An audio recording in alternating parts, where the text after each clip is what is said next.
Oh, you know me, just picking Vicki Norris's brain during the commercial break. I need your help. But if you are trying to get organized in the new year, like I am, a good place to start, according to Vicki, is to figure out how the clutter got started in the first place. So, Vicki, why am I so disorganized? Well, hopefully we're going to get to the root of it all.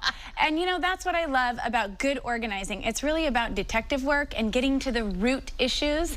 And when it comes to being disorganized, we have to figure out, how did I get here in the first place?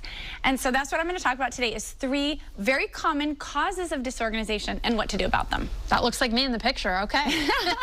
So the first one that we find all the time, Stephanie, is situational disorganization. And this is when a life event has caused all this pileup and a downward spiral. And this happens, maybe this is you, most often because we don't have a lot of margin in our life. We're so busy, we don't have any reset time. And pictured here is this desk piled high with paper. This is like very common outcome of situational disorganization. So my approach with this type of disorganization is simply this: do what you know first. If you have that desk piled high with paper, then maybe set up some trays to sort incoming paper. But if that's too overwhelming, then just tackle one little small junk drawer. The point is, do what you know first, and as you do what you know will grow, and what you don't know will shrink. And so the point is to get started. Okay, the other kind of disorganization, because I would like to say I'm situational, but it feels like this has been kind of a lifelong thing for me. It could be a bit chronic, maybe? I don't know. So habitual disorganization is the next one. And this is really where our own bad habits are to blame. You know how it is. Dishes pile up in the sink. We use our floor as the hamper. And creeping clutter begins to take over. And so my strategy here is to create one habit at a time. Just tackle one new habit at a time, and you will begin to take back over those surfaces. So in our family, we run the dishwasher every night. We created this habit to do this, and then every morning, it's my kids' job to unload and reload the dishwasher, because we got to keep those counters clear of creeping clutter.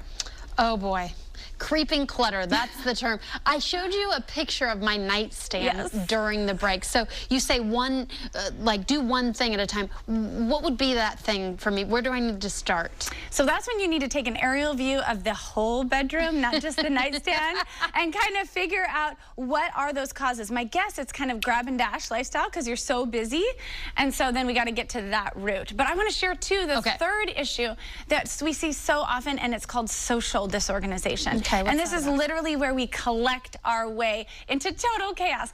Pictured here are gobs of shopping bags filled with stuff to return. Why? This client loves to shop. And in America, we've made shopping a hobby or even an Olympic sport, right?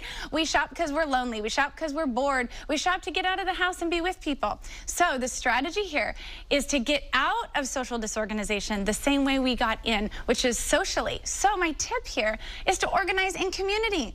Bring in a friend, enlist your mom, or hire a professional order restorer. Because man, when you have somebody that you can link arms with and partner, then you can have fresh eyes. And maybe that's what you need on your bedroom there, is fresh eyes on the situation. So I don't know, maybe we should tackle that bedroom someday soon. I spy a future segment. I'm in.